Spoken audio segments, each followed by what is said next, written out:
Hey ultrasound peeps, how's it going? I wanted to talk about hernias. I get a lot of questions and a lot of requests to do some content on hernias, and hernias are quite frankly, they're not very hard. They're quite easy. You just gotta pay attention to the location, where the hernia is, whether there's a bulging mass or whether the patient has to do some type of maneuver to make the mass bulge. A hernia, to not be too technical, is literally just a defect within the muscle wall where bowel or mesenteric fat can get through. There's a few types of hernias. There's epigastric, umbilical hernias, which are very common. We see them a lot in babies. Incisional hernias, femoral hernias, and inguinal hernias. I'll show you a couple pictures of some inguinal scrotal hernias and how they look. So a couple of things to consider about hernias is, are they present while you're scanning? Or is there no mass while you're scanning? What do you have to do to make that hernia appear or to bulge out?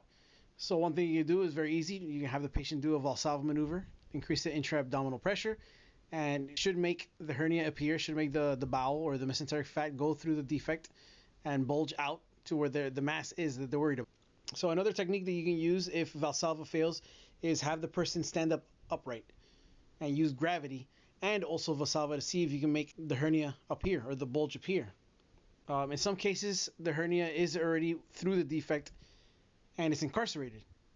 In those cases, that's more serious. Those hernias are stuck and they need to be surgically repaired. It'd be good to scan, if you do scan a hernia that's incarcerated, to look at the echo texture of the wall, see if there's any edema. You can also put color Doppler to see if there's any blood flow to the bowel.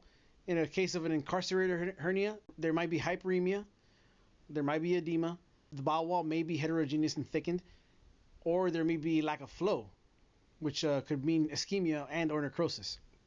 In girls, you can have an inguinal hernia in the canal of Nuck, which can contain an ovary or even the uterus. There's other types of hernias like diaphragmatic hernia. You can scan those in babies too. You can see they can have bowel within the chest, they can have liver, they can have any of the abdominal organs can go through the defect in the diaphragm and go into the chest. And that's pretty much it. I hope you guys enjoyed this video. Stay tuned for more, okay? Thank you. Bye.